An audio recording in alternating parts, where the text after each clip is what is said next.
Louvamos ao Senhor pelo alimento que Ele nos tem dado. Ele tem nos suprido com sua palavra. Estamos no capítulo 3 do livro O Propósito de Deus, de Witness Lee. Como ter o crescimento de Cristo dentro de nós. Vimos que Deus, Cristo, o Espírito e a Palavra são vida para nós.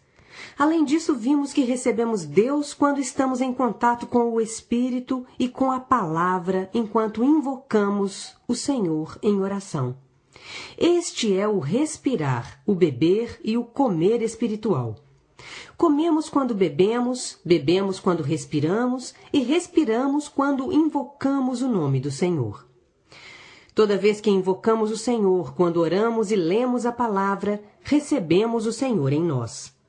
Hoje o Senhor está no Espírito e na Palavra, e Ele até mesmo é o Espírito e a Palavra. Tanto o Espírito como a Palavra são o sopro de Deus. O Espírito é o pneuma, o sopro, e a Palavra é o sopro divino. Por isso, para recebermos a Palavra e o Espírito, devemos respirar, e para respirarmos, devemos invocar o Senhor. Isso é tão claro e simples, contudo tão real e rico. O crescimento da vida. Neste capítulo, gostaríamos de continuar a ver que a vida cresce. Qualquer coisa que tem vida sempre cresce, e o crescimento é o assunto da vida. Há sempre algum assunto que procede da vida. O primeiro assunto da vida é o crescimento. Todas as formas de vida, a vida humana, a vida animal e a vida vegetal, exibem crescimento. O mesmo acontece com a vida divina. A vida divina é a vida mais sublime, a vida no plano mais alto. Uma vez que a vida divina é a vida mais sublime, ela tem o maior crescimento. Paulo disse: eu plantei, Apolo regou, mas o crescimento veio de Deus. Eu gostaria de dizer uma palavra para todos os queridos que estão servindo ao Senhor, diz o autor. Temos de ouvir o apóstolo Paulo. Ele disse, eu plantei. Ele não disse, eu ensinei. Com o mero ensinamento, nada cresce. Mas qualquer coisa plantada é algo relacionado à vida. Com a vida, há crescimento. Por isso nós, obreiros cristãos, temos de aprender a não simplesmente ensinar, mas a plantar. Paulo disse que Apolo regou. Hoje, entre os cristãos, fala-se de ensinamento e edificação. Mas quantos falam sobre nossa necessidade de sermos regados? Precisamos regar os irmãos, não simplesmente edificá-los. Os irmãos precisam ser regados. As plantas secas precisam ser regadas. Precisamos mudar nossa terminologia de edificar para regar. Irmãos, preciso que vocês me reguem. Se você sempre se aproximar de uma planta para edificá-la e corrigi-la, a planta morrerá. Em vez disso, você deve regá-la. Do mesmo modo, não devemos tentar corrigir os irmãos. Pelo contrário, devemos regá-los. De certo modo, devemos deixar que eles errem. Apenas o regue. Não diga, irmão, você não deveria ser assim. Você é muito exagerado em sua ira. Você precisa de certa correção. Se fizer isso, você irá matá-lo. O que ele precisa não é de correção, mas ser regado. A ira de um irmão é como um germe. Às vezes o germe tem de sair. Se o germe ficar lá dentro, ele mata. Esse irmão precisa ser regado. Cristo é a vida, e a vida precisa ser plantada e regada. O cristianismo hoje tornou-se uma religião. Uma religião precisa de ensino e correção, mas Cristo é a vida. Paulo disse que ele plantou e Apolo regou. Depois disso, Deus veio para dar o crescimento. Estou feliz, diz o autor, por ver que muitos jovens entre nós estão crescendo. Isso não acontece por meio do ensino, mas por meio do crescimento, e o crescimento precisa ser regado. Apenas regue as pessoas e seja paciente. Não corrija os outros de um modo precipitado. Isso realmente mata. Regue-as para que elas possam crescer. De certo modo, o crescimento não é tão rápido. As mães que têm filhos sabem disso. E em se tratando do crescimento de seus filhos, hoje é quase a mesma coisa que ontem, e amanhã será quase a mesma coisa que hoje.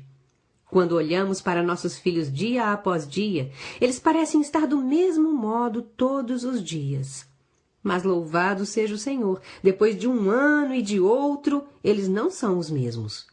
Após um certo período de tempo, o crescimento pode ser visto. A vida cresce. Parece muito lenta, mas na verdade ela é realmente rápida. Uma mãe, sobretudo, alimenta seus filhos, e é isso que leva ao crescimento. A primeira epístola de Coríntios, capítulo 3, versículo 9, diz que a igreja é a lavoura de Deus, a terra cultivada de Deus. A lavoura, a igreja cresce em Cristo. Ao longo dos anos, vimos o crescimento de Cristo em muitos queridos. Eles foram transformados, não por meio do ensino, mas por meio do crescimento. Temos de examinar a nós mesmos. Quando dizemos que recebemos Cristo como vida, qual é o resultado? Sem dúvida, não podemos esperar que nos tornemos adultos de um modo rápido, mas, após um período de tempo, devemos ser capazes de ver alguma diferença. Você vem invocando o Senhor há um tempo, mas houve algum crescimento? Se você ainda é igual ao que era há 6 semanas, estou preocupada com você. Se você continuar a ser a mesma pessoa, isso significa que há falta de crescimento. Se você come de forma adequada e não tem nenhuma doença, tenha certeza de que depois de 6 semanas, você exibirá seu crescimento. Todos precisamos crescer. Se invocarmos o nome do Senhor com seriedade, tenho certeza de que haverá crescimento. Se não houver crescimento, algo está errado. É impossível não haver nenhum tipo de crescimento se estamos recebendo Cristo dia após dia. 4 categorias de pessoas relacionadas ao crescimento da vida. Em Marcos, capítulo 4, o próprio Senhor Jesus ilustrou muito claramente que há 4 tipos de pessoas relacionadas ao crescimento na vida. A ilustração do Senhor mostra-nos que tipo de pessoa pode ter o crescimento adequado na vida. O Senhor revelou que Ele é tanto o semeador como a semente. Ele é o semeador que veio para plantar-se a si mesmo como a semente nos seres humanos. Mas esses seres humanos estão divididos em 4 classes de pessoas. Primeira, à beira do caminho. A primeira categoria de pessoas é como à beira do caminho. Refere-se a um lugar próximo do caminho. Está endurecido por causa do tráfego que existe no caminho. Consequentemente, é difícil para a semente da vida penetrá-lo. Esta é a descrição de uma pessoa que está próxima do mundo com um tráfego intenso do mundo dentro dela. Significa que seu coração foi endurecido pelo tráfego do mundo. Alguns de nós têm muito tráfego com este mundo. Isso dificulta a entrada da semente da vida em nós. A semente plantada à beira do caminho pode ser apanhada pelos pássaros, que representam Satanás como o pássaro maligno nos ares, que prontamente vem roubar a palavra do coração endurecido. Talvez você ouça o mundo e, não obstante, talvez não haja nenhuma abertura em você, porque seu coração está endurecido com a beira do caminho. Sem dúvida, se isso estiver acontecendo, a vida não poderá crescer dentro de você. O solo rochoso. A segunda categoria é o solo rochoso. O solo parece macio, mas por baixo dele estão algumas rochas escondidas. Nosso coração é muito enganoso. Às vezes nem nós mesmos entendemos o que está escondido por baixo de nosso coração. Talvez haja algo impuro escondido dentro de nós. Ao que parece, lemos a palavra, estamos buscando o Senhor e somos pelo mover do Senhor. Mas algo como uma pedra pode estar escondido dentro de nós como um motivo, uma intenção, um objetivo ou um desejo impuro. Ao longo dos anos, vi muitos jovens entrarem para a vida da igreja. Ao que parecia, eles buscavam tanto e eram bons, mas havia um tipo de motivo escondido em seu coração. Talvez você esteja buscando Cristo exteriormente, mas, na verdade, algo pode estar escondido em seu coração. Quando conseguir o que quer, você ficará muito feliz e louvará o Senhor. Mas se não conseguir realizar seu objetivo, você ficará desiludido e irá querer desistir da vida da igreja. Então, não há crescimento, porque não há raiz.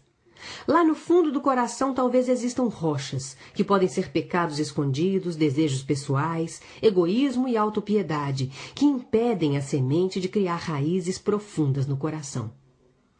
Então, quando o sol vem com seu calor escaldante, significando aflição ou perseguição, a semente seca porque não tem raiz. Talvez você entre para a vida da igreja com algo escondido, com um determinado objetivo, ambição ou desejo. Algum tempo depois, você talvez tenha a profunda sensação de que não conseguiu atingir seu objetivo. Então, quando qualquer tipo de aflição vier, isso se tornará um golpe fatal para o crescimento da semente que está dentro de você. O solo espinhoso. A terceira categoria é o solo espinhoso. Os espinhos sufocam o crescimento da vida. O Senhor Jesus disse-nos que os espinhos significam 3 coisas: os cuidados do mundo, a fascinação da riqueza e as demais ambições. Hoje as pessoas se deixam envolver por este mundo. Nunca estão satisfeitas com o que têm. Se tiverem um carro mais velho, querem um mais novo. Se morarem em uma casa, querem uma casa melhor. Essas são as preocupações da vida. Para quem busca Cristo, uma pessoa que busca na vida da igreja, não faz diferença que tipo de carro ou moradia ela tem. Todas as preocupações desta vida sufocam o crescimento. Muitos jovens chineses que vão para os Estados Unidos são tão ambiciosos para conseguir um título de doutor. Os jovens, sem dúvida, precisam estudar, mas não devem estudar com tanta ambição a ponto de fazerem dos estudos, e não do Senhor, seu objetivo. Mesmo no caso daqueles de nós que têm um emprego, devemos tentar trabalhar 8 horas por dia e 5 dias por semana, deixando o restante de nosso tempo para a vida da igreja. Devemos fazer um bom trabalho, mas não devemos nos preocupar com horas extras ou promoções. Nunca devemos nos deixar enganar pela fascinação da riqueza. Se você se entregar ao seu trabalho para conseguir uma promoção, seu emprego torna-se um faraó para você. Faraó, o rei do Egito, deixa o povo de Deus muito ocupado para que não tenha tempo para os interesses de Deus. Um irmão pode conseguir o título de doutor ou receber uma boa promoção, mas isso pode levá-lo a ficar extremamente ocupado para participar da vida da igreja. Ele talvez tenha de trabalhar dia e noite para se dedicar ao seu trabalho, à sua promoção. Então, como ele poderá crescer em vida? Isso é a fascinação da riqueza. Realmente precisamos de tanto dinheiro? Precisamos simplificar nossa vida. Não seja um escravo para ganhar dinheiro, nem um escravo para gastar dinheiro. Você tem de investir grande parte de sua energia para ganhar dinheiro e depois mais tempo para gastar o dinheiro. Se ganhar menos dinheiro, você economizará seu tempo para gastar o dinheiro. Aqueles que investem muito tempo para ganhar dinheiro estão escravizados. Eles investem mais energia para gastar dinheiro e depois investem mais tempo para usar as coisas que compram. Tem tempo para tudo, mas não tem tempo para o Senhor. Isso é a fascinação da riqueza. Precisamos ser simples no que se refere a ganhar dinheiro. Usar o dinheiro e a usar as coisas que são compradas pelo dinheiro. Se não ganhamos tanto dinheiro, não precisamos gastar tanto dinheiro. E não precisamos de mais tempo para usar as coisas que compramos com o dinheiro. Por isso somos tão simples no mundo. Estamos tão livres, liberados e simplificados para o Senhor. Temos muito tempo para o Senhor e para a vida da igreja. Devemos apenas investir o tempo suficiente em nosso trabalho para ganhar a vida. Todas as nossas horas restantes devem ser para o Senhor e para a vida da igreja. Deste modo, é tão fácil para a vida que está dentro de nós crescer, porque nada a está sufocando. Também precisamos ter cuidado com as ambições ou os desejos pelas demais coisas. Talvez seu objetivo e desejo sejam ter um título de doutor. Isso talvez seja uma ambição que pode sufocar a vida que está dentro de você. A boa terra. Pela misericórdia de Deus, não somos à beira do caminho, o solo rochoso, nem o solo espinhoso. Queremos ser a terra boa. Em nossa mente, em nosso coração, em nosso espírito, não deveria haver o tráfego do mundo. Não deveríamos ter nada impuro escondido dentro de nós. Não deveríamos nos preocupar com as coisas deste mundo e devemos vencer a fascinação da riqueza. Devemos estar acima das riquezas e ter apenas um desejo. Cristo e a Igreja são nosso único desejo. Esta é a boa terra que está totalmente à disposição do crescimento da vida divina. O crescimento de Cristo dentro de nós. Agora temos de continuar a ver algo positivo. O verdadeiro crescimento é o crescimento de Deus, o aumento de Deus dentro de nós. Colossenses 2,19 diz que crescemos com o crescimento de Deus. Todos temos Deus dentro de nós. Isso significa que todos temos Cristo dentro de nós. Mas até que ponto temos Cristo? Devemos ter Cristo como o Deus que enche todo o nosso ser. Por isso, todos precisamos crescer com o crescimento de Deus, o aumento de Deus. Deus precisa crescer dentro de nós. Quanto mais Deus cresce em nós, mais crescimento temos. Podemos ter o crescimento de Cristo dentro de nós, invocando o seu nome, orando a Ele e lendo e orando a sua palavra. Então, cresceremos em Cristo em todas as coisas, não somente em algumas coisas. Precisamos ter o crescimento de Deus dia após dia, para que possamos crescer em Cristo em tudo. Agora você está em Cristo, mas não em tudo. Você está em Cristo somente de um modo geral.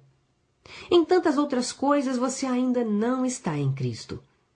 Pelo lado negativo, não deveríamos ser à beira do caminho, o solo rochoso ou o solo espinhoso. Precisamos ser a boa terra, sem o tráfego do mundo, sem as rochas escondidas, sem os cuidados deste mundo, sem a fascinação da riqueza e sem as demais ambições que sufocam o crescimento da vida. Temos de ser a terra boa, livre de todos os tipos de preocupações, para que possamos ter o crescimento. Então teremos o crescimento de Deus para crescermos em Cristo em todas as coisas.